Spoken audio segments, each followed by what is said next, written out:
come now to Lecture 34 in our exploration of the life lessons we gain from the great books. And our theme in this final section is patriotism. And patriotism has certainly been a theme in some of the most important books ever written, whether it is Pericles' funeral oration in Thucydides, or whether it is the Aeneid of Virgil or the historical plays of Shakespeare. Patriotism is a fundamental human value, the love of country. And it has been fundamental to our own American experience.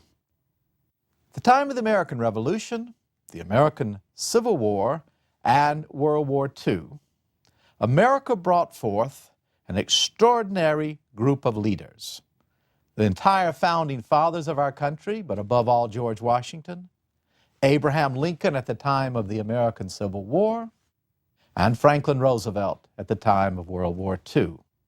But in each case, whether it's Washington, Lincoln, or Roosevelt, these statesmen were but the embodiment of the patriotism, the love of country, the willingness to sacrifice of ordinary Americans.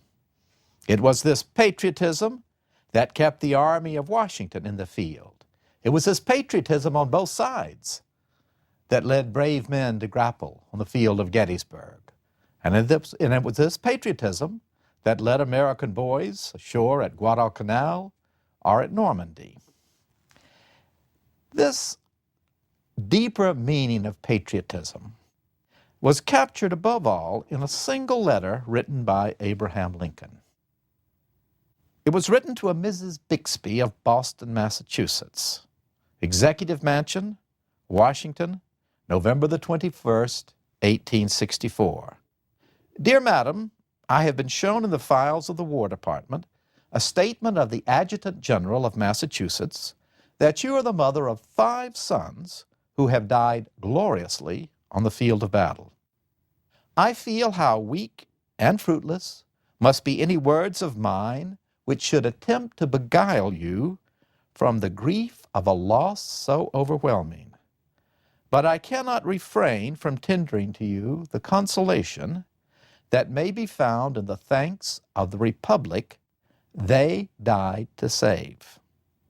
I pray that our Heavenly Father may assuage the anguish of your bereavement and leave you only the cherished memory of the loved and lost, and the somber pride that must be yours to have laid so costly a sacrifice upon the altar of freedom. Now, people who like to revise history and pull down great monuments, great individuals, great writings, they have to attack this letter. You will read sometimes it was written by a staff member of Lincoln. Well, that's nonsense. Or they will point out, and this to my mind is the height of professorial arrogance, that Mrs. Bixby may not have had 5 sons who actually died in battle. It may be that only 2 of her sons, the professor will tell you, died on the field of battle. 1 died in a Confederate prison camp. 1 may have deserted, and 1 may have died in a prison camp, or may have been honorably discharged. And so if she lost 2 sons, does that make the loss any less? Absolutely not. They will even cast aspersions on her moral character. What difference would that make?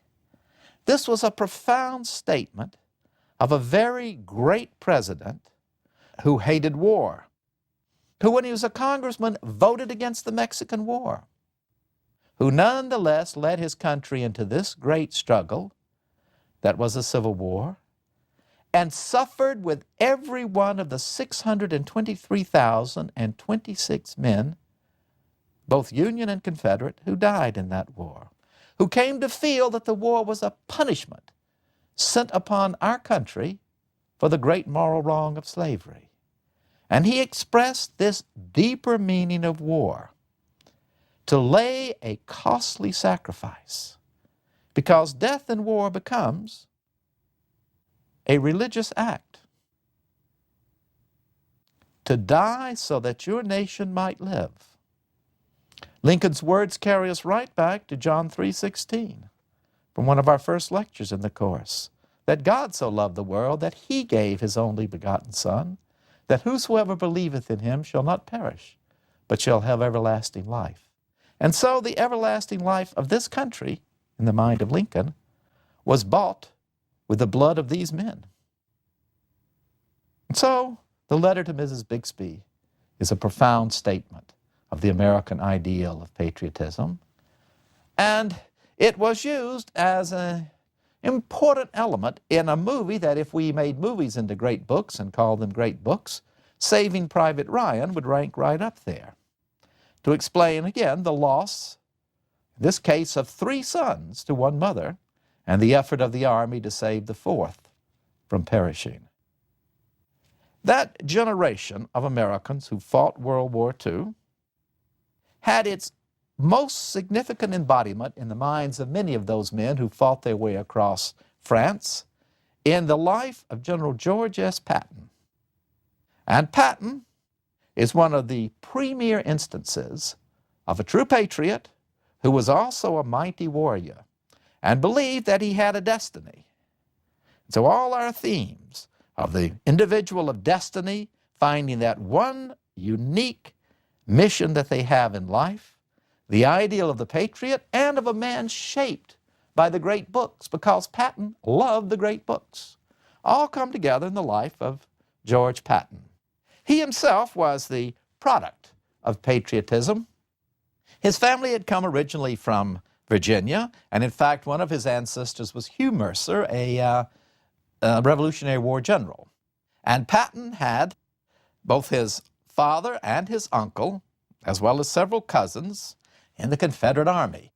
And in fact, one of these uncles, Tazewell Patton, was in Pickett's charge when those 17,000 men on July the 3rd, 1863, absolutely convinced that they were patriots serving the cause of freedom, made their way into the Union guns across 3/4 of a mile of a field. And Tazewell was there with his cousins, and they were some of the very few Confederates to reach the final point in the Union lines, this little wall of stone. And the Union soldiers on the other side so respected and admired these Confederates that they said, reaching out their hands, "Come on over to the side of the Lord, brothers." And the 2 cousins looked at each other, clasped hands, leapt up on the wall, firing their revolvers.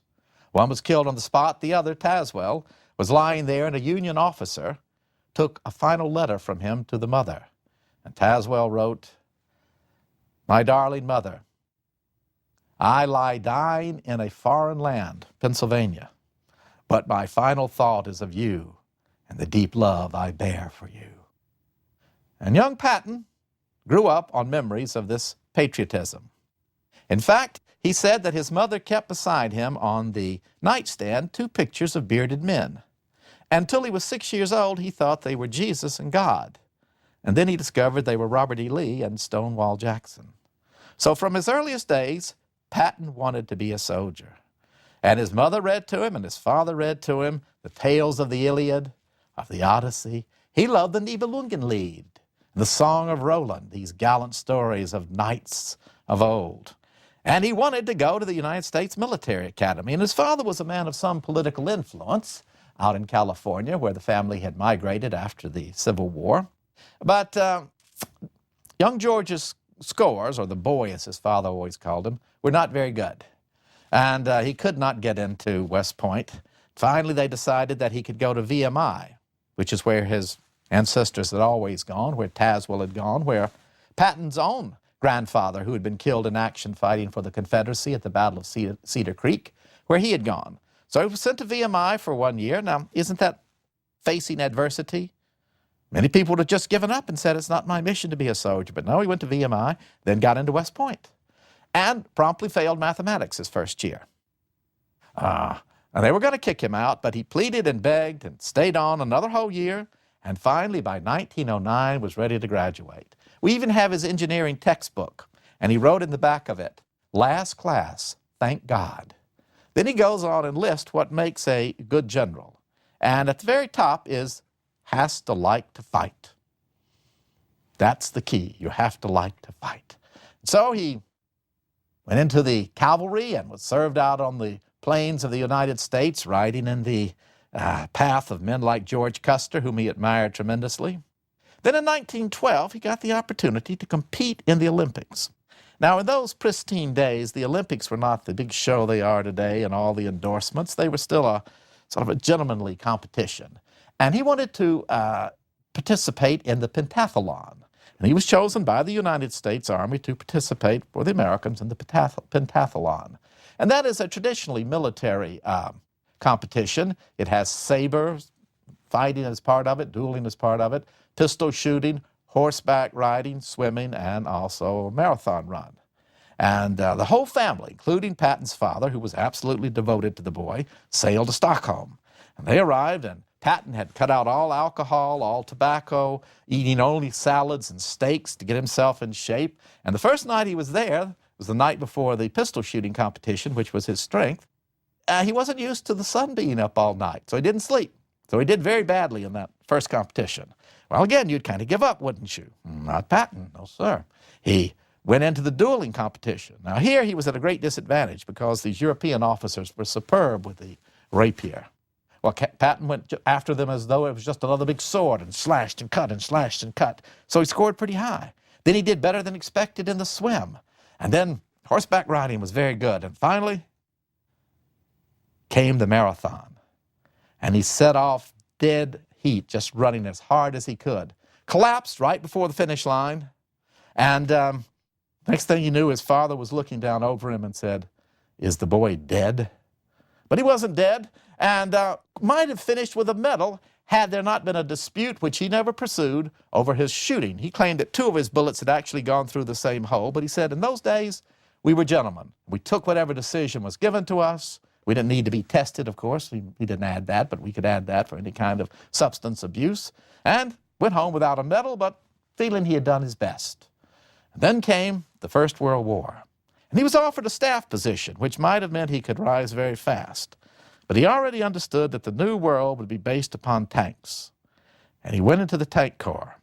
The Americans didn't even have any tanks in 1917. But he outfitted some Renault tanks that they got from the French, led his men into battle, firing his pistol from the very top of the tank, and was wounded in action. And he saw also his first dead bodies. And this warrior, who sometimes is portrayed as so brutal, wrote back a letter.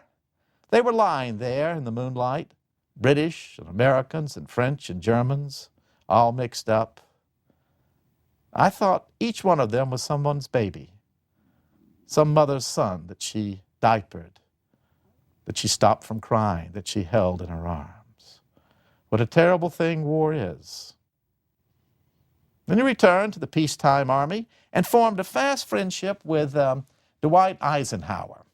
He later said that the only contest he ever won with Eisenhower was whose hair would fall out first, and he beat him in that, but in no other competition. Then came the next great war. Patton had seen it coming and had seen the important role that tanks would play in it. And in fact, his very well-trained tank forces and his command had shown in Army maneuvers shortly before the war broke out. So he was chosen to be one of the commanders of the North Africa expedition that landed in November of 1942. Quite an extraordinary achievement. We were attacked by the Japanese in December of 1941, very badly prepared, and by November of 42, we were launching an expedition into North Africa.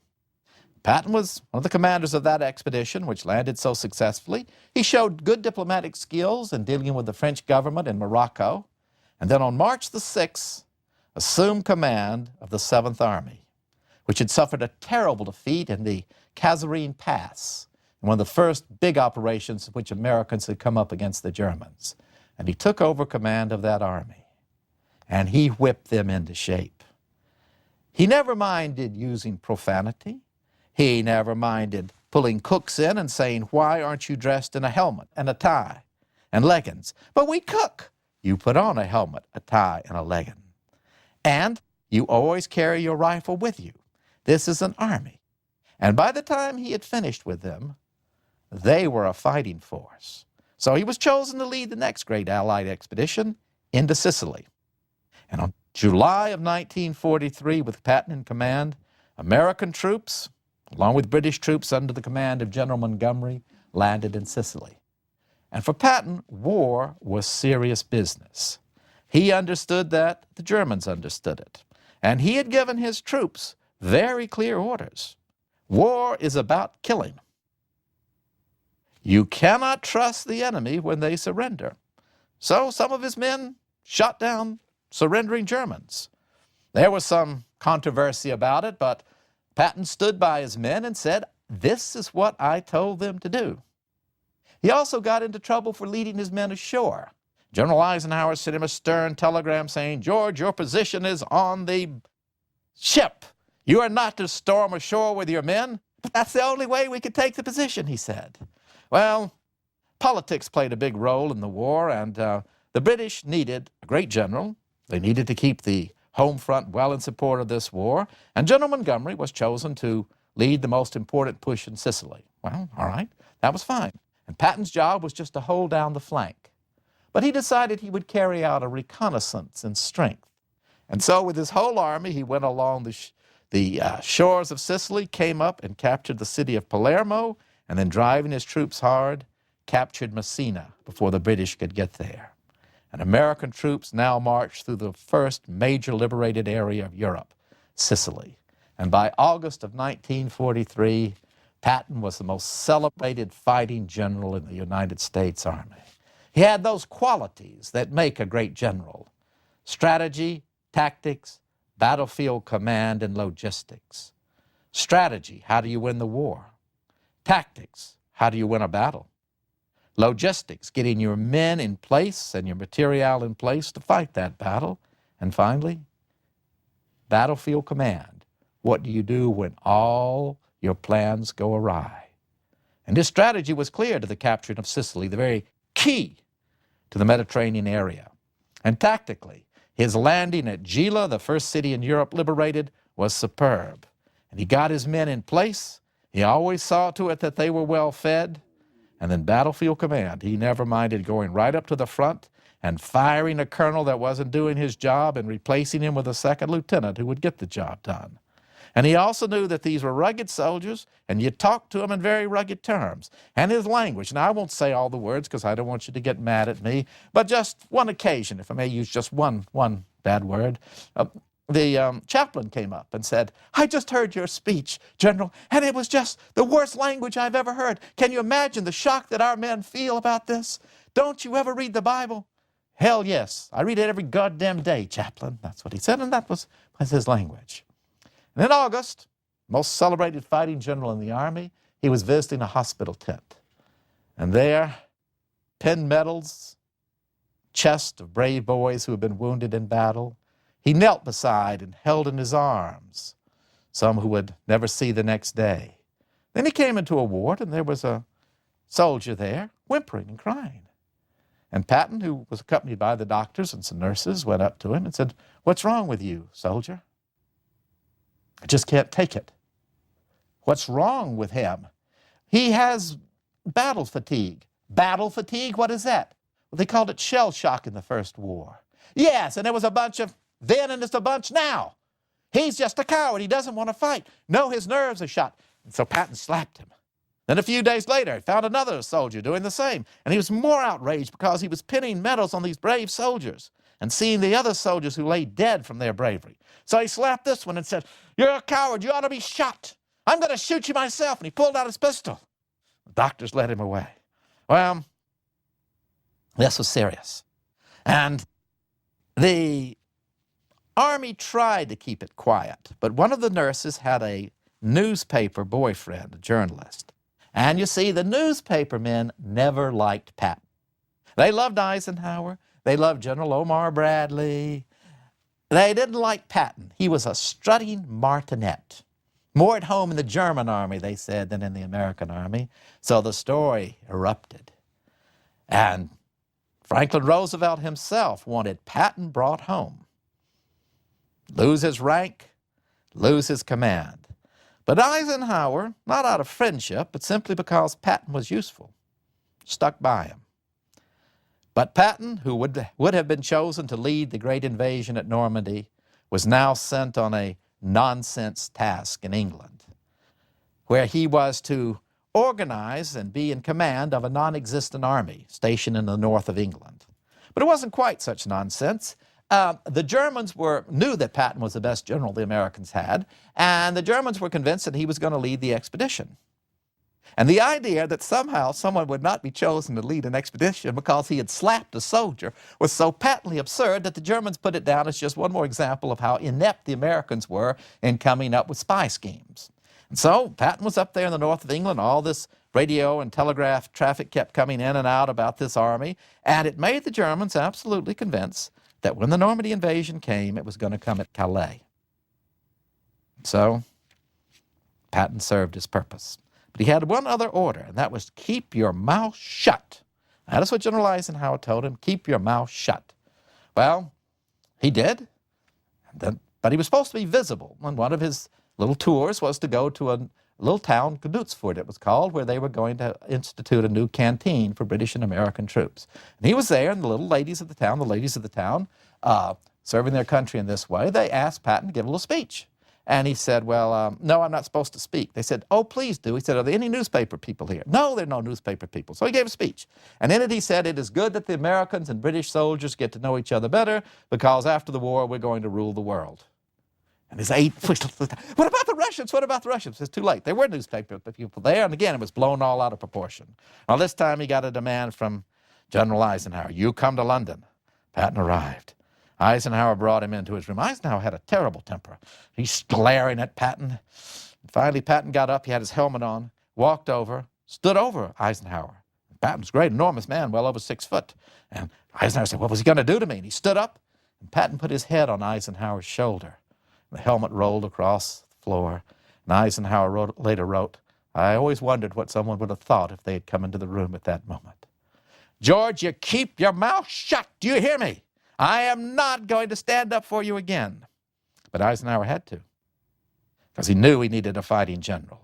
The expedition of Normandy was a success, but in the aftermath, American troops and British troops were tied down in Normandy. And Patton, on August the 1st, 1944, assumed command of the 3rd American Army.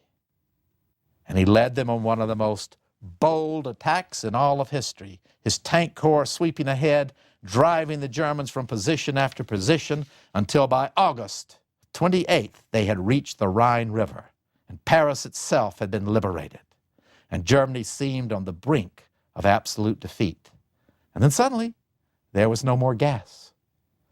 Patton's tanks. Give me gas, he said, and I can be in Berlin in a month. But it was a political decision.